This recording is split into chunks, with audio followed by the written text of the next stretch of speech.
All right. Hello, everyone.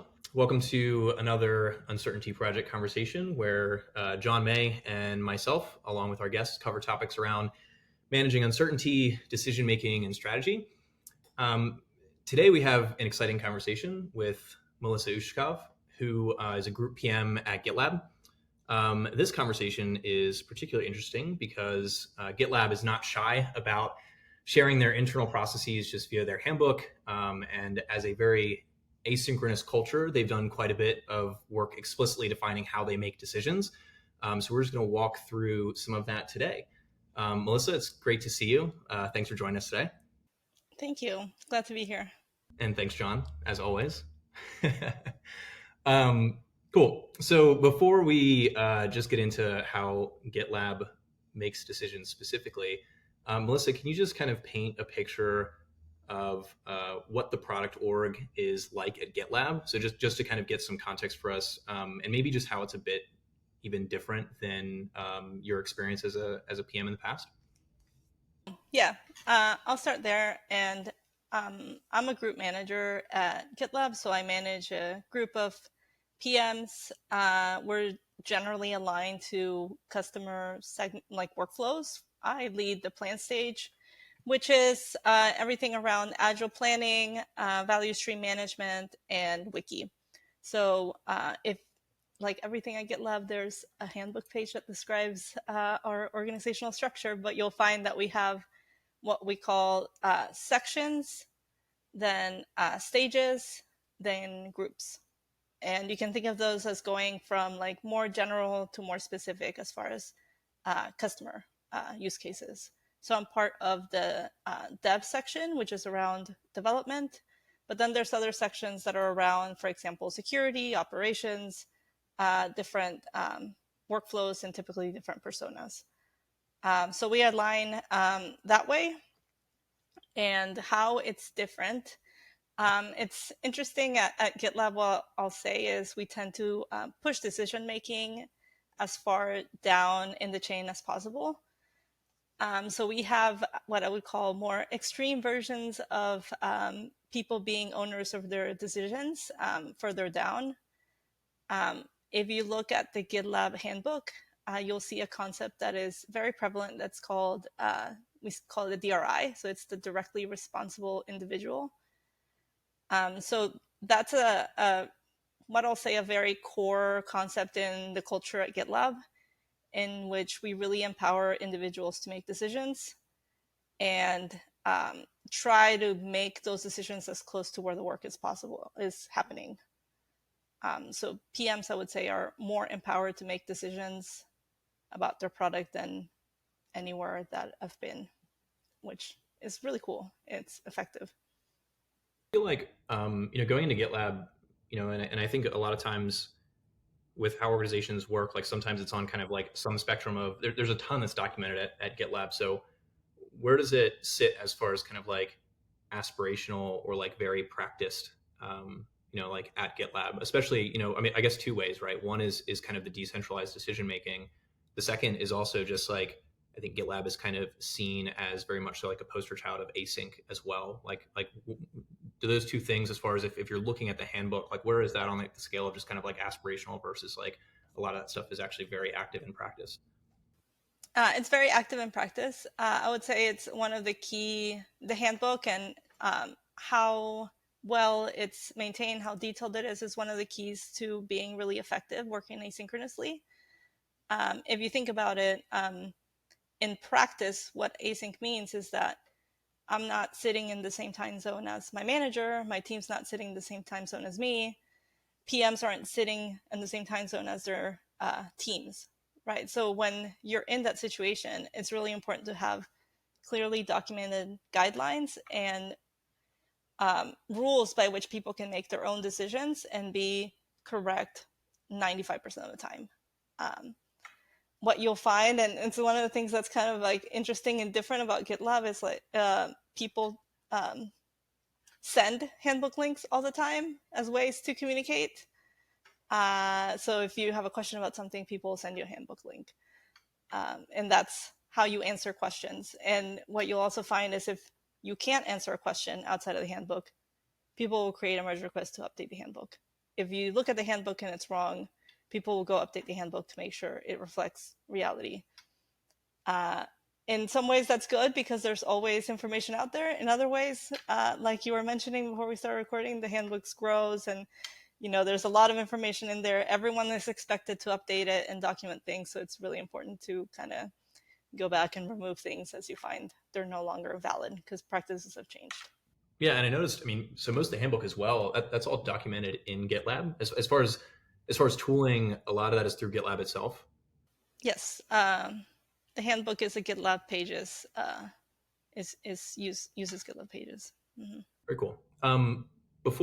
So I guess before getting into DRI, just one question. Just about the like async work, because I think asynchronous decision making is obviously I think cited often when it comes to going back to office, working more in person, being decisive, etc. Where I think a lot of that also seems like a lot of the decision making at GitLab is obviously kind of rooted in asynchronous work. Obviously, the concepts themselves can work very much so in person or in office environment, not necessarily like fully remote. But how much of that has been I guess when it comes to asynchronous communication, how much of it does have to do with like decision making or unblocking decision making or some of that upstream work kind of versus just like for you specifically versus like the communication around like actual communicating work and communicating with engineers and cross-functionally, etc. I would say there's actually again like a great handbook page that describes when you should be synchronous and asynchronous. We always lean toward async first for anything, not just decision making. So anything that would be a typical meeting, you'll find in GitLab will be an issue where we're having a discussion about which direction we should take. When you go to sync is if there's disagreements, right? If you're having a hard time aligning, if you're having a hard time communicating, typically if you see a conversation thread go more than 6-8 comments, it's like, okay, it's time to get in a room and actually discuss this in person. But even then, what you'll find in meetings is that there's a lot of async parts of it. Usually every meeting will have an agenda ahead of time with topics laid out, discussion topics. The other person will typically go in and write some of their thoughts ahead of time. And really the time that you spend face to face is sort of at the meat of aligning. And then when you align, typically you'll go back to where you were having that discussion and post a summary. You'll record the meeting, post it for the people to see so that everyone can kind of see how that decision was made. So even in those cases where you are synchronous, you kind of keep the async mindset in that as well. Now, as far as decision making and how async plays into that, and I think if you are a company that's aspiring to be remote first, async first, I think decentralized decision making is key to that. Because if you don't also adopt that mindset, you really are going to see yourself slowing down. If you depend on people that are remotely distributed across the world to have to meet face to face to decide basic things, it's like, yeah, you're going to slow down, right? You're going to be able to meet once a day for 30 minutes and expected to make all kinds of decisions in that. It's not going to be effective. So I think that's why these two things go hand in hand, and you have to do both to be effective, in my opinion. For some reason, this feels like the opposite of in a lot of cases you start sync right on a meeting, and it's like let's take this offline. It's classic, right? This is the opposite. Do you see that happening where it's like you get a long thread and it's like I'm going to take you sync, like yes. But cool. So and a few of these, and it'd be good to just go through. We'll just go through the handbooks on these things, specifically one that you already mentioned. And it'd be cool to just get your perspective, both from pulling out some quotes from the handbook and then just hearing kind of like how this actually works in practice. So The first one that you mentioned was the concept of the DRI, the directly responsible individual. I think it's interesting that concept doesn't just show up in decision making in the GitLab handbook. It shows up in other places. But one quote in particular that I thought was interesting. So for the DRI, it is important to understand that DRIs do not owe anyone an explanation for their decisions. If you force a DRI to explain too much, you'll create incentives to ship projects under the radar. The fear of falling into perpetual loop of explaining can derail a DRI and cause people to defer rather than working with a bias for action.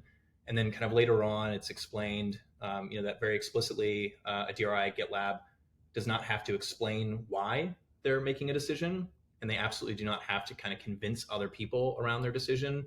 But for decision making, that it is communicated openly. So when a decision is made, that it is open for feedback. So kind of a clarification that it's like, it's not that don't explain anything, keep everything closed off, like everything's open for feedback. But just the concept of saying that there's not like this owed explanation, which I think is really interesting. I think a lot of people are kind of in this cycle from a communication perspective of constantly having to kind of explain decisions being made, or in this case, what's really interesting is talking about that loop of explaining where it's like deeper and deeper and deeper, without having kind of like the ability or the ownership to be decisive. What's that like what is the process of both being a DRI and then also kind of contribute on the contributing side for a DRI? Like, what does that look like at GitLab? Yeah, I think it's interesting. I think when you read it, it sounds very confusing and almost like conflict. Like someone's just gonna walk in and make decisions and not listen to anyone.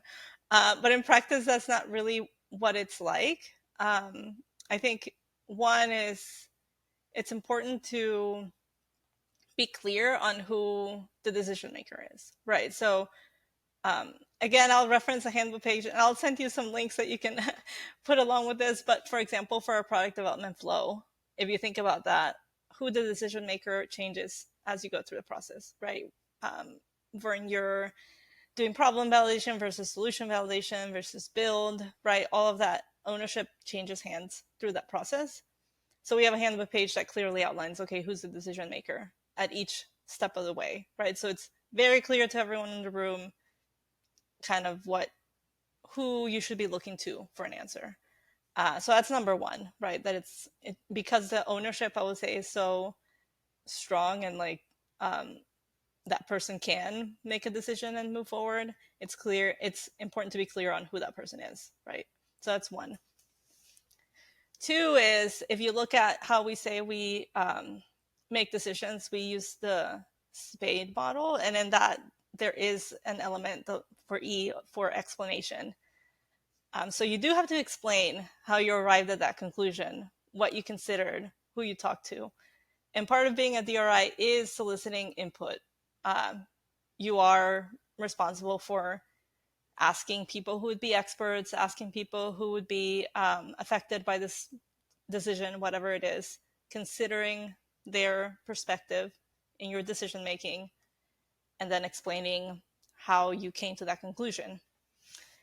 I will say one thing that goes hand in hand with this is another one of our principles, which is disagree and commit, which is if you're not the DRI and someone makes a decision that doesn't align to what you think should happen, you can, of course, challenge it, present an opposite point of view, explain why you believe that decision is not considering a certain aspect.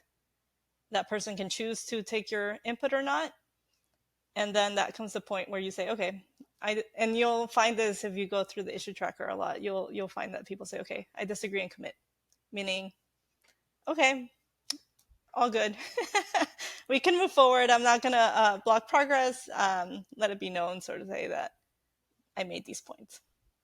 Yeah, I think the language piece can obviously be very powerful. That culturally just becomes a thing or a phrase. I think even with the Uncertainty Project, we talk a lot about disagreement and disagreeing in a productive way.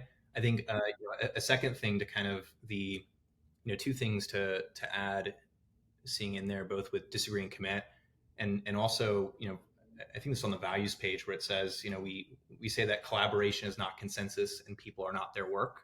I thought those two things, also kind of like foundationally for people to be able to disagree and to create an environment for disagreement is clearly very powerful and seems to be something that is, almost kind of like worked into the language at GitLab. How I think this is probably one of the tougher parts. I guess if you were, kind of starting from scratch to trying to kind of like, have things work in this way, like how would you think about, if you're going into, another organization and you were thinking about some of these principles that seem to be clearly kind of baked into GitLab's culture, like how would you approach getting to that point, for teams to be able to kind of disagree in this way? Do you think that's possible? Are there kind of small steps, or does it seem like, that there really just were some like foundational things, from the very beginning? Like obviously a lot of these pages are kind of directly edited by the CEO, right? This is clearly like foundationally at GitLab, but what would you bring to another team, kind of in another organization? One of the things that I think makes GitLab very effective is this whole concept of, it's very clear who at each stage is the decision maker, right? So I think that's where you start, of kind of starting to move away from consensus by making someone the clear owner, right? That's number one. And maybe at the beginning, they still are the ones that are responsible for driving consensus, so to say, right? That's step one, but it's kind of moving you a little bit further in that someone has the ball and they are responsible. I will say it's typically less of a problem, kind of voicing disagreements in organizations, at least in my experience. Like that's not typically something you have to sort of encourage people to do, right? But if for some reason that's not happening, that would be the second thing, right? That it's okay, someone's the decision maker, and then the right people are involved in providing feedback and providing constructive, I will say, dissenting opinions. That would be the second. Maybe the focus on constructive would be the next thing, actually. I had a question for you on like when the DRI is established. I was trying to understand: is this more of a process and a role definition where typically as we execute in these circumstances, the DRI would fall on this role, or is it, thinking of it as a chicken and egg problem? Is like we have a decision to make. Here's the decision. Now who's the DRI? I was trying to understand: is this more something where you're the DRI because of what you read in the handbook, and then you're making those decisions day in, day out, and there's very little there's good clarity around it because it's in the handbook, but it's not so much, oh, we have a decision to make, there's confusion around it, let's go find a DRI. I was trying to wrestle with that in my head. Can you say more about that? Yeah, I would say for the day to day, like if you're in an engineering organization or like a product organization, who the DRI is at various points in time is fairly clear. Like I would say 90% of the time, everyone's aware of who has the ball. And because that's intentionally documented in the handbook. There are times when you fall outside of that, right? Where you'll have off-cycle activities or you're interacting with the legal team or marketing kind of like outside of your typical day, so to say. And in those scenarios, you will find people openly ask, who's the DRI, right? Or they'll say, I think I'm the DRI. And someone will say, no, I think I am. And then you'll work it out. But it is kind of like Kyle was saying, where it's like that's become so entrenched in the practice that someone's always looking to know who the DRI is so that you can make the decisions and move forward. When it comes to just, so I guess at the end of the chain, right? Just responsibility. I think we talk a lot about, outcome bias. So, the outcome doesn't necessarily mean that it was a good or bad decision, but unfortunately, as kind of the DRI, you do have the responsibility for the outcome of that decision. Culturally, what does that look like at GitLab? Whether there is a positive or negative outcome. Does all of these things that we've already kind of talked about start to lend towards that people actually look more at the process than the outcome, or the outcome itself? Like what does it look like as far as responsibility? Yeah, I will think I would say it's with great power comes great responsibility, right? Like you are the DRI for the decision, but you are definitely also held accountable for the outcome, right? What happens based on that decision, it definitely plays a part in, I can speak for the PM organization, it plays a part into your performance review, right? Based on the types of things that a PM is accountable, the DRI for is what's prioritized, right? That would definitely be something that's taken into account. So while I would say your manager, so me, I'm not making a ton of product decisions for what each team's working on, right? Because that's clearly the PM's responsibility. That is something that is sort of taken into account at the end. How do you, just a few more questions. I just think that the DRI concept is so interesting. Is what about from the other side? So as especially in the PM org, and for you, especially being responsible for other product managers, what does it look like as a contributor, both cross-functionally to other product leaders, and then second, how do you kind of shepherd this with your product managers as well? Yeah, that's a really good question, because it does sort of change what traditional, I will say, like management looks like.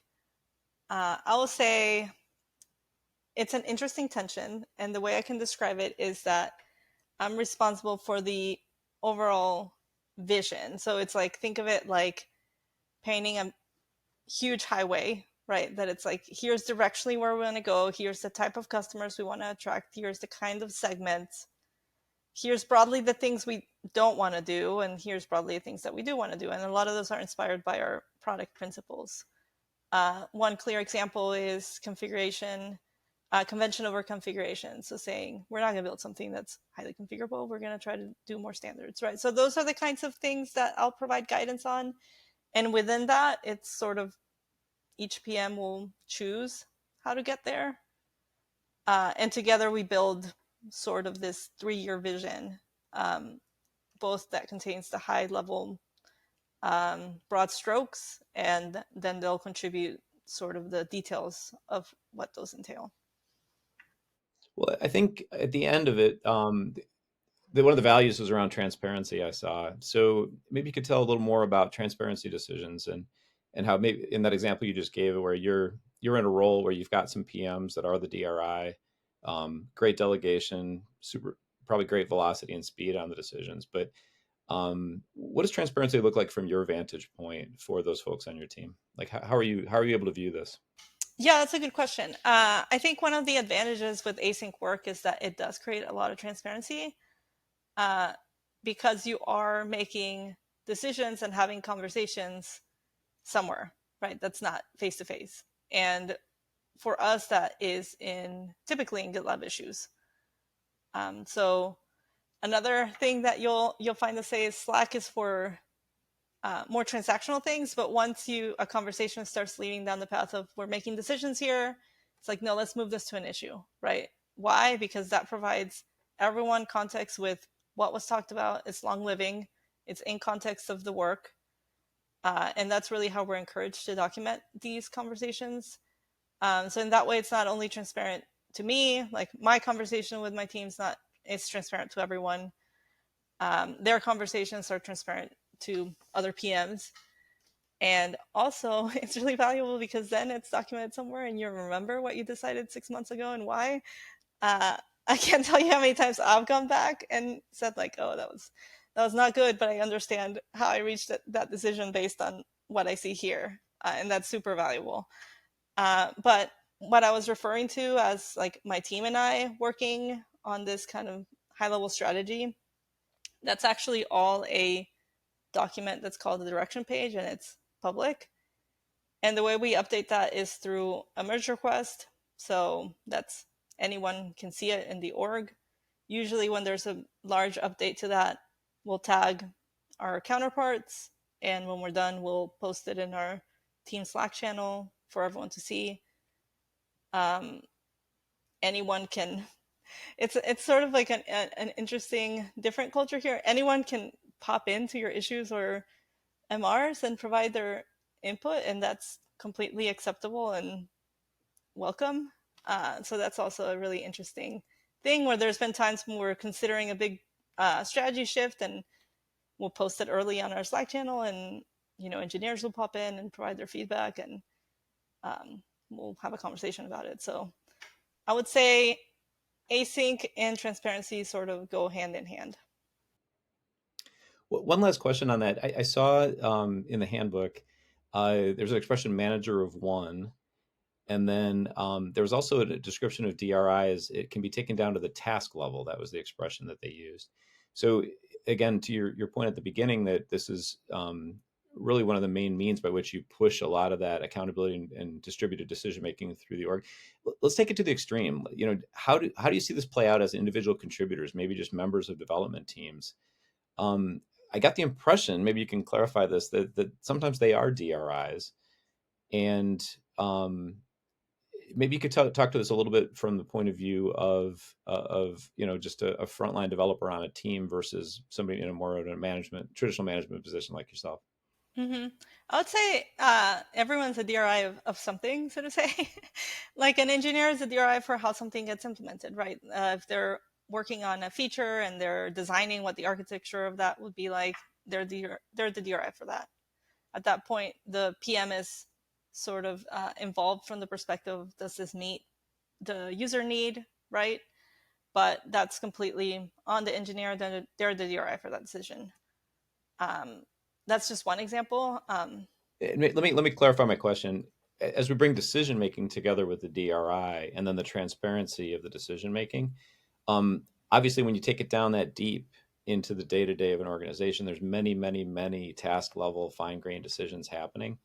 I was curious if there's kind of a rule of thumb as to how many of those find their way in as GitLab issues versus not. Have you seen any ways that people can understand oh, that's worthy versus oh, that's probably not worthy? I would say that that's more just to clarify. So if somebody is an IC and they're making decisions about each individual thing, right, as a DRI for that, how do they document those and communicate those up the chain so that it's visible to everyone? Or do they? Is there, you've heard the statistic, we make 35,000 decisions a day. Obviously, Mm-hmm. those don't all show up as GitLab issues. Within the culture, within this, this great environment you've described, I would imagine there's choices being made as to which ones need a little bit more collaboration, a little more transparency, a little more write up, a little more rationale versus the ones that are just it's 2:30 on a Tuesday. I'm going to move forward, and here's a decision I just made. You get the Yeah, I do get what you're saying. So one of the other things that's you'll find in the handbook is this thing called bias for action. Again, with time zone differences and being async, a lot of times as anyone really is making a decision, if you wait to let everyone know that you've made the decision, there's a delay, right? You're waiting sometimes 16 hours, right, for the other person to give you a thumbs up. So there's this concept called bias for action, which is if you think you know what the right decision is, make it. And at that point, it's sort of optional whether you let someone know. But I can speak to when I was an ICPM, I would see a lot of pings from my engineers overnight of like, hey, I wasn't sure how to do this, so I did this. If you have an issue, let me know. And be like, oh, cool. Start making these decisions. Most of the time, they're right? So it's sort of accepted that this is going to happen, right? And it's intentionally designed because of the async nature of our work. And it's up to the person whether they communicate this up the chain or not. It's, I guess, part of the manager of one, right? Like they're the ones that decide what's worthy and what's not worthy of FYIs. That's the magic of having that directly accountable, directly responsible, brought and woven in so closely with the decision making, right? Because you can, whether or not that decision is documented, communicated, run up the chain, as you said, you could fall back on the fact that the accountability is there, right? Mm-hmm. Yeah, and as a manager, I'll find that too, right? My team will make a decision around changing the direction in some way. My PMs, right? Or there's a constraint of some sorts that they have to work around, then it's at their discretion whether they inform me. But I'll find pings in GitLab where they'll div tag me. It's like, FYI, this happened. Okay, move on. I'm assuming. So when you said ICPM, that's individual contributor PM. Is that right? Yes, correct. How much has especially around decision making, how much has it changed going from ICPM up to group PM? Like, have you seen your role in decision making kind of change a bit, especially from like an escalation perspective, from like helping your own PMs kind of manage the decision making process? Like, what does that look like? What did that transition look like from a decision making perspective as you moved up to group PM? Yeah, that's a really good question. I would say the types of decisions that I'm making are very different. Before, I was making decisions about features, right? Types of the types of users we're going after, the problems that we should be solving. As a manager here at GitLab, it's probably different in other companies, but as a manager here, those are not my decisions anymore, right? Those are my team's decisions, and I'm here for decision support, I call it, right? So if they're stuck, they're not sure what to do, I'm sort of their coach in getting unstuck. So that's number one. Two is another thing that is interesting about GitLab is that escalations are encouraged, right? There's I would say you're indexing for moving quickly, and if the decision's stuck, you should escalate it, right? It's not a negative. So I'm definitely a point of escalation in decisions. If at the team level something can't be resolved, that's when I'm involved. I'm also making decisions that are a bit broader, right? So I would say like what areas, what additional types of products should we be considering? What should our investment and funding should be for each of the parts of the portfolio that I'm handling? So it's more like those types of decisions than individual features, if that makes sense. For sure. And does this how does this all tie in? You mentioned earlier the this kind of direction or directional page. How does this all tie in? Is that kind of you've seen PRDs and things like that out there, or project pages or whatever? Is that kind of a similar take on it? And is there a DRI for that page, or how does all that come together, and what are the components to that? Yeah, that's a good question. So I would say the direction page is sort of our vision statement, right, for the stage.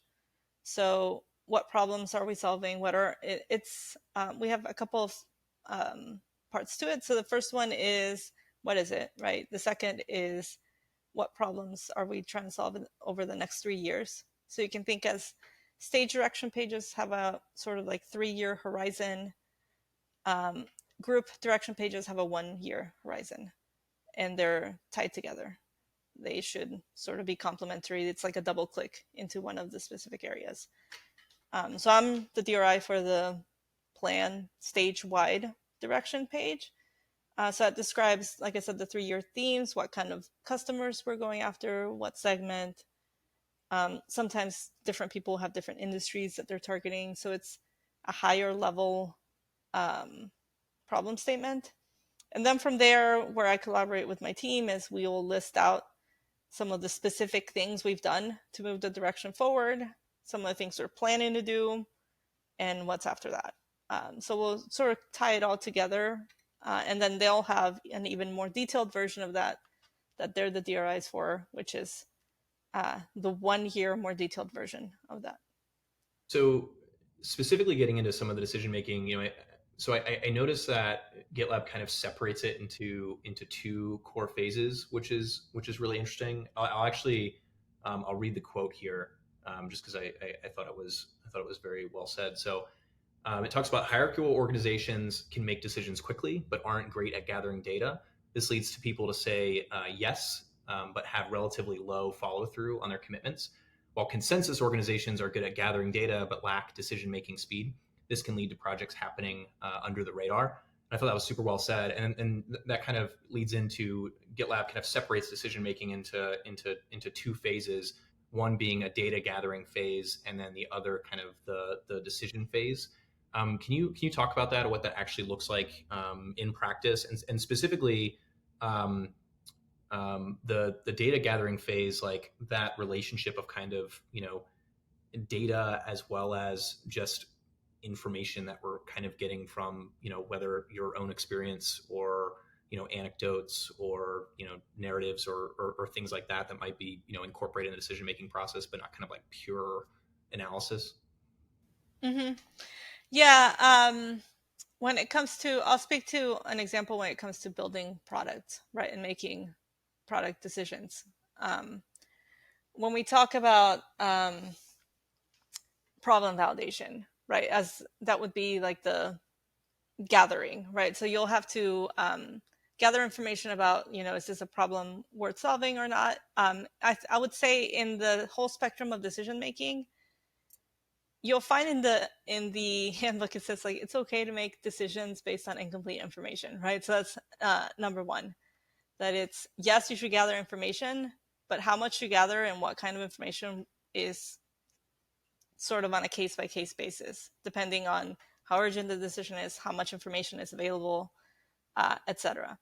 In general, especially in the product organization, you will want to have some information, even if it's anecdotal, and it's expected that that would be close to where the work is being done, right? So you'll find, for example, in the product org, we build these things called opportunity canvases, which is when you're thinking about this larger product change, right? So these would be things that need more data gathering. You're talking about like new product lines or things like that. There's a lot of information that needs to be filled in specifically around the business case for this that is broadly distributed, and it's presented to cross-functional leadership so that they can get aligned around the idea. And then when it comes time to execute on that work, that is referenced in all the work items that are created in GitLab. So there's a clear sort of tying together of information. There's this, I don't know if it's a handbook or not, but an unspoken sort of thing for providing a lot of context around the why and what you're doing as much as you can, so that if somebody reads something, they can kind of understand how you got to that conclusion or to this point and what's happened before then. I do feel like up until this point, and it seems like when you're talking about providing a lot of this context, a lot of that is written context, right? And it's a lot of async. It's not another meeting, another conversation. How does that feel as as a contributor? I think probably the objection would be, right, just like kind of like a lot of like writing overload, Yeah. kind of like an artifact for everything. How does that actually feel? I would say the other thing is we also recorded a lot of videos, which is kind of awkward at first, if I'm honest. When you join GitLab, we'll record a lot of videos, especially as PM, of yourself talking through something for your team. So you'll be like, hey, y'all, like I was thinking about this thing, and you like share your screen and present something and then post it on Slack. So there's also a lot of that. It's not just written, especially for things that are more complex, or if you want to build excitement, you definitely want to have that phase, right? There's it's not the same to write, but I would say there's definitely a lot more writing than in other PM roles, and there's a lot of more very public writing, which can feel a little bit intimidating at first. If you're a GitLab PM, the issue tracker is public. Anyone can go see what I wrote about the latest thing, and it's definitely a little bit interesting, but it's very nice because, like I said, you can go back and reference decisions. I can see how other PMs arrived at the decisions that they arrived for products that sort of intersect with my area. But it is very writing heavy, which is different, and you do need to get used to it. Question on that. So do you also see that quick video with a little bit of background done in that phase of data gathering? Like if you're the DRI and I've got something to contribute, do you see sometimes people doing a quick video walkthrough showing off their data, trying to explain it and its relevance to the DRI? Is it used in that direction as well? Yes. Yeah. So as an example, what we see is when we release new features, and if people have issues using them of sorts, people will record a quick video saying like, hey, I was trying out this thing and here's where I was getting stuck and this wasn't working and this other thing wasn't working. And they'll walk through that as an example. When people have, I've also seen as people walk through a proposal, they'll record a video having a conversation with someone that has objections and post it as a way to sort of communicate the answers to the questions other people may have.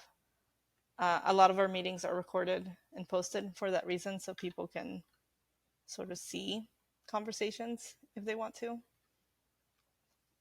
That Q&A, that kind of Q&A cycle is actually really interesting, and it seems like throughout the handbook this is kind of like stressed as far as the speed of response.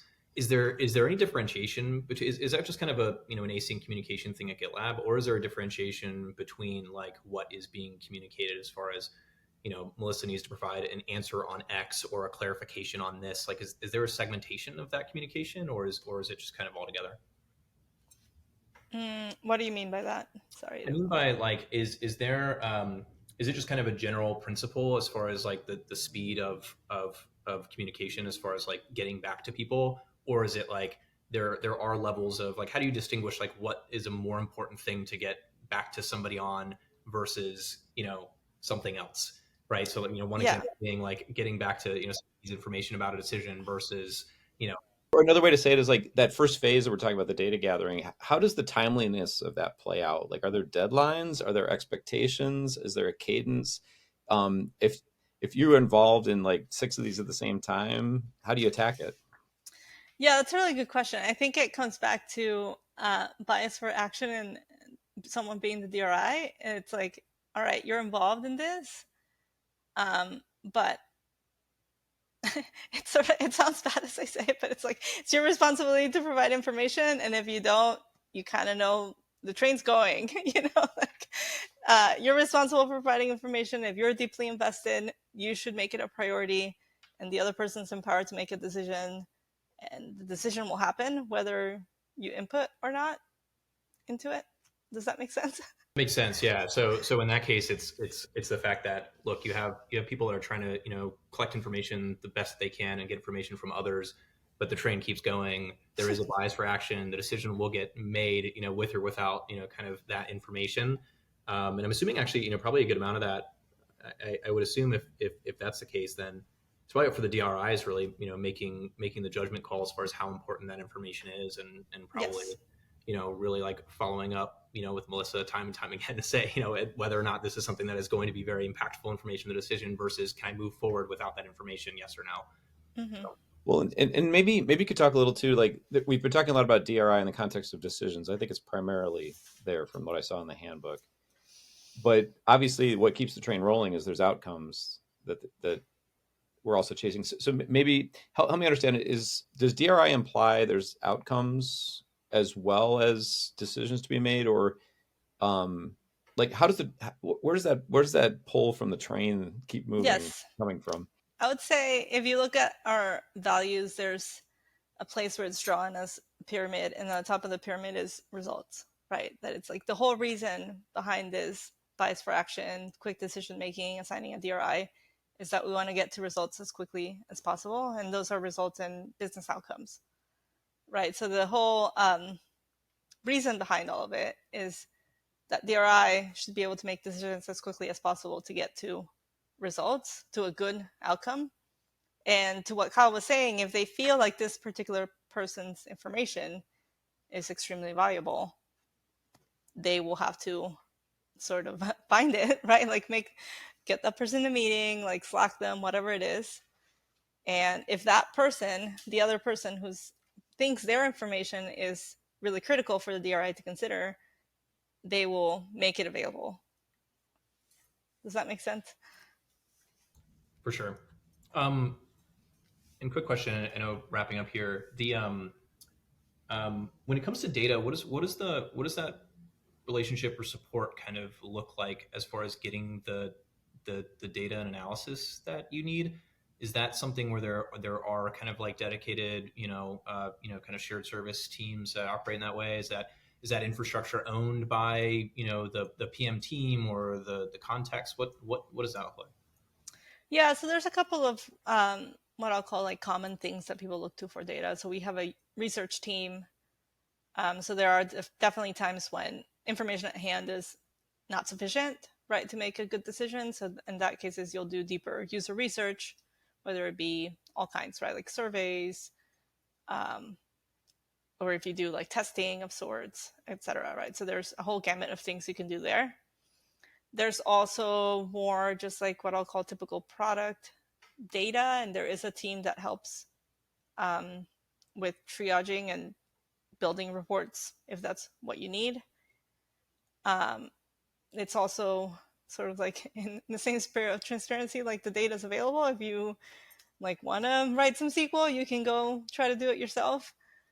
But I will also say there's a lot of, then there's also like analyst data. There's another team that sort of owns that spectrum, and you can pose a question of, hey, can someone give me information about this market? How big is the segment? Who are the competitors in this? And they'll usually have something that they can provide you. And then of course PMs can also do their own research, right? Just in the broader market, talk to users themselves. So there's a whole spectrum of data and types of data you can pull for whatever decision you need to make. But again, the DRI is responsible for defining what kind of data do they need. There are times when the other thing that we haven't talked about that I think is really important is that we try to make two-way door decisions, which means you make decisions small enough and reversible enough where it's like, okay, if I'm wrong, you can just undo it. It's not a big deal, right? So that's also key to this like quick decision making because it's lower stakes. In the handbook, they also mentioned the challenge of making decisions in the presence of bias.